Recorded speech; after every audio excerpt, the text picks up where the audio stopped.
Hello everyone, welcome to Menta. So this is a continued session of what we have covered in Introduction to Graphs. हम लोगों ने types of graphs देख चुके हैं हम लोग पिछले सेशन में। ये कंटिन्यूड सेशन में हम लोग क्या देखेंगे, अब जो जो माइन्यूट पॉइंट्स थे हमारे जो हम लोग उस सेशन में कवर नहीं करे थे वो हम लोग यहाँ पे देखेंगे। हम लोग देख चुके हैं बार ग्राफ्स, डबल बार ग्राफ्स, पाई चार्ट्स और हिस्टोग्राम्स। अब इनके आएंगे क्वेश्चंस कि कैसे इन चीज़ों को आगे इम्प्लीमेंट करते हैं और कितना हम इफेक्टिवली उस चीज़ को डिराइव करते हैं। बार ग्राफ हम देख चुके थे, रेक्टेंगुलर बार होता है, डिफरेंट डिफरेंट हाइट के होते हैं वो, और वो हमें एक प्रोजेक्शन बताते हैं। कैसे? एग्जाम्पल के तौर पे इसी को इसमें मैं एनोटेट करके बता देता हूँ आपको। जैसे प्रॉफिट है जो मिलियंस ऑफ डॉलर्स में दे रखा है, हाइपोथेटिकल डेटा है। कोई मुझे पूछे कि इस पर्टिकुलर ईयर के अंदर, ठीक है, आपका प्रॉफिट जो था वो कितना था, तो मैं इसके अंदर क्या बताऊंगा कि इसका मैं एक तो बार देखूंगा कि कहाँ तक जा रहा है। ठीक है, मैं दूसरा कलर यूज कर लेता हूँ, लेटर से इधर तक बार इसका जा रहा है। इसको मैं प्रोजेक्ट कर दूंगा वाई एक्सिस पे। क्यों? क्योंकि वाई एक्सिस पे तो मुझे नंबर मिल रहा है मिलियन ऑफ डॉलर्स का, तो कितना आ गया, 600 मिलियन डॉलर्स का प्रॉफिट आ गया। ठीक है, क्योंकि ग्राफ ही वो रिप्रेजेंटेशन में बना हुआ है। डबल बार ग्राफ का कॉन्सेप्ट क्या है, इसको ऐसे समझो। देखो, मैं व्हाइट बोर्ड पे जाता हूँ और मैं इसको आपको बना के बताता हूँ। जैसे कि ये, क्योंकि मैं फ्री हैंड से बना रहा हूँ तो हो सकता है इतना अच्छा ना बने। ये एक्स एक्सिस है, ये वाई एक्सिस है। लेट अस से ये यूनिट्स हैं, नंबर ऑफ यूनिट्स सोल्ड।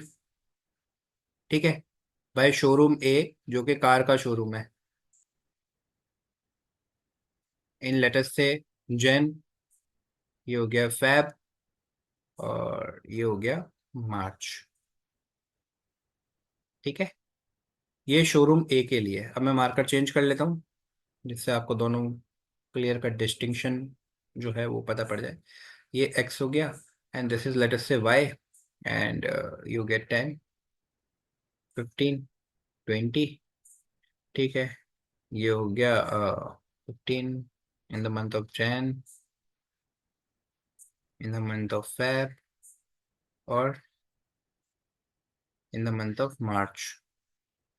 ठीक है, ये हो गया शोरूम बी का। अगर मैं बोलूं आपको शोरूम ए और शोरूम बी ने कार की सेल करी है जनवरी मंथ में, बताओ किसकी ज्यादा सेल थी, तो आप क्या है, पहले इसको देखेंगे फिर इसको देखेंगे, फिर आप डिफरेंस कैलकुलेट करेंगे कि इसकी तो 15 थी और इसकी 10 ही थी, तो 5 यूनिट इस वाले ने ज्यादा सेल किया। वैसे ही फैब में आप कंपेयर करोगे तो इसने 15 माइनस 10 कर दिया, तो 5 यूनिट्स फैब में इसका ज्यादा था। मार्च में दोनों का बराबर था। तो पहले हम इसको देख रहे हैं, फिर इसको देख रहे हैं, फिर इसको देख रहे हैं, फिर इसको देख रहे हैं। अगर बहुत बड़ा डेटा होता तो इट विल बी डिफिकल्ट। इसलिए हम लोग क्या करते हैं, हम लोग कर देते हैं उसको डबल बार ग्राफ। मतलब एक ही ग्राफ के अंदर हम लोग बार्स ही तो बनाने हैं अलग अलग हाइट के, वो हमने ऐसे बना दिए। तो बहुत आसान हो जाएगा। देखो, अगर कोई मुझसे पूछता है कि सेल किलोग्राम में बतानी है जो वाई एक्सिस पे ले रखी है फॉर मैंगो, ठीक है ना, और मंडे और ट्यूसडे के बीच में कितना अंतर है, तो मैं ये डिफरेंस इजीली कैलकुलेट कर लूंगा। ठीक है, कि भैया मंडे को लेटर से समवेयर क्लोज टू दिस, और इसमें समवेयर क्लोज टू दिस, इन दोनों का डिफरेंस ले लो। राइट, जैसे इसमें लेटर से ट्यूसडे को 35 था, और यहाँ पे लेटर से कुछ कोई और नंबर था, 27 पॉइंट समथिंग हो सकता है, कुछ भी हो सकता है।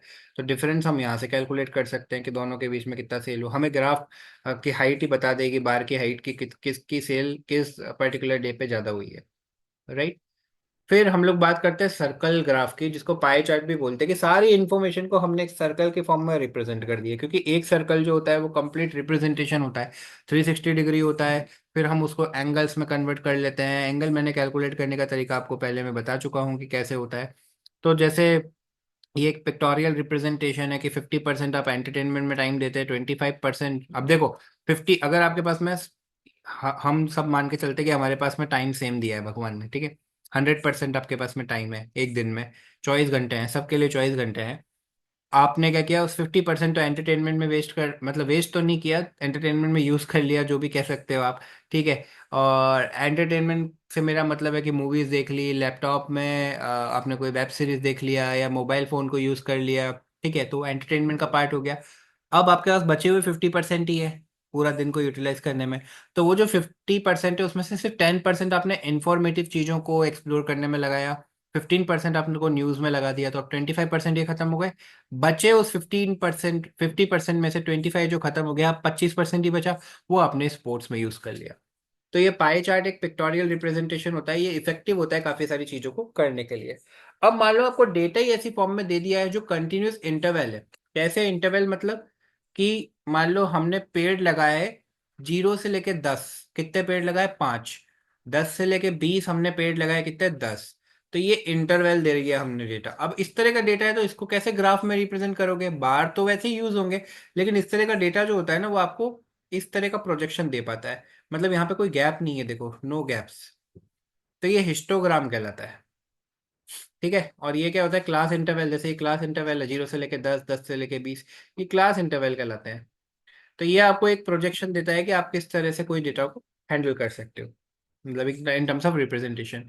इन a given graph shows the value of a die and how many times each value occurs, how many times does the value 2 occur. अगर इस क्वेश्चन को देखें तो 2 कितनी बार आया है, तो 2 का ये रहा वैल्यू, कितनी बार आया है वो, इसकी हाइट देख लो, 6 को टच कर रहा है। C happens to be the correct answer. I hope you people are with me on this. The graph shows the number of students who walk to three different schools. If the total number of students who walk is 110, how many children of school C walk? Question interesting है। Number of students जो है वो बता रहा है जो 3 अलग अलग स्कूल में जा रहे हैं। Total number of students who walk is 110, how many childrens of school C walk. तो स्कूल सी के अंदर कितने हैं, it is somewhere close to 15। ठीक है, समवेयर क्लोज टू 15। अगर आ गया answer. What is the difference between marks obtained in language during term 1 and term 2। तो लैंग्वेज, देखो इंग्लिश भी एक लैंग्वेज है, लेकिन यहाँ पे लैंग्वेज एक कॉलम अलग ही दे रखा है। तो यहाँ पे दोनों के बीच में दोनों सेम हाइट के हैं, तो डिफरेंस क्या हो गया 0। बस यही आपका आंसर आ गया। A graphical display of data using bars of different heights where the values are grouped into continuous interval is known as histogram। continuous तो histogram में होता है। फिर आता है लाइन ग्राफ। लाइन ग्राफ क्या होता है कि हम एक टेम्परेचर ऑब्जर्व करते हैं एक सिटी का मॉर्निंग से इवनिंग तक, data changes continuously over period of time. 6 AM पे मान लो 19 डिग्री टेम्परेचर था, 6:30 पे टेम्परेचर बढ़ा क्योंकि सूरज धीरे धीरे आगे आता है, ठीक है ऊपर आता है। फिर 7 AM पे लेटर से 22 डिग्री हो गया, ठीक है। फिर 7:30 पे 24 हो गया एंड सो ऑन। तो इस तरह के डेटा को जो कंटिन्यूअसली चेंज हो रहा है पीरियड ऑफ टाइम में, हम लाइन ग्राफ से रिप्रेजेंट करते हैं। तो ये डेटा को मैंने थोड़ा एक स्टैंडर्डाइज किया है, दूसरा डेटा है वो वाला डेटा नहीं है जो हमने एग्जाम्पल पे लिया था। ठीक है, यहाँ पे चेंज कर दिया मैंने। इस डेटा को मुझे क्या करना है, रिप्रेजेंट करना है, तो मैंने टाइम नीचे एक्स एक्सिस पे डाल दिया, टेम्परेचर वाई एक्सिस पे डाल दिया। ठीक है, step number first. Step number 2 is जो 15 डिग्री था इस वाले डेटा में, देखिए 15 डिग्री, 25 डिग्री, 30 डिग्री, 20 डिग्री। तो 15 डिग्री था वो मैंने प्लॉट किया एक डॉट से। ठीक है, फिर मैंने क्या किया 25 डिग्री प्लॉट किया दूसरे डॉट से 10 बजे। 2 बजे मैंने 30 डिग्री प्लॉट किया। फिर मैंने क्या किया 6 बजे जो है 20 डिग्री प्लॉट किया, फिर इनको जोड़ दिया एक लाइन से। ठीक है, तो इस तरह का ये लाइन ग्राफ बन गया। अब बोले the area is 15 metre square when the side is. तो 15 मीटर स्क्वायर एरिया होगा जब साइड क्या होगी, जब साइड होगी 4। बस प्रोजेक्शन का खेल है पूरा का पूरा। ठीक है, what is the value of Y when X is 5। जब एक्स 5 होगा तो वाई की वैल्यू क्या होगी, तो ग्राफ पे जाओ, ग्राफ पे जाने के बाद में प्रोजेक्शन लो, तो 50 आ रहा है इसका answer, calculate is the correct answer. ठीक है, a cyclist travels as shown in the following graph, how many hours did he travel for। मतलब कितने घंटे वो ट्रेवल किया। तो देखो 8 से लगभग लगभग 9:30 तक ट्रेवल किया, फिर 9:30 से 10 तक ट्रेवल किया, 8 से 10 एक दो 2 घंटे तो ये हो गए। फिर उसने ये बीच में 1 घंटे का पॉज ले लिया। ठीक है, फिर उससे वापस से ट्रेवल किया 1 घंटे। ठीक है, तो 3 आवर्स हो गए, आगे 3 आवर्स। ठीक है, क्योंकि टाइम तो बढ़ेगा ही ना, डिस्टेंस नहीं बढ़ेगा, टाइम बढ़ रहा है और कांस्टेंट जा रहा है, तो मतलब वो रेस्ट कर रहा है। In which period did the cyclist did not travel. तो कितने बजे, 10 बजे से लेके लगभग 10:30 तक ट्रेवल नहीं किया है उसने। ठीक है, तो thank you so much for your valuable time, bye bye, take care, stay safe, bye people.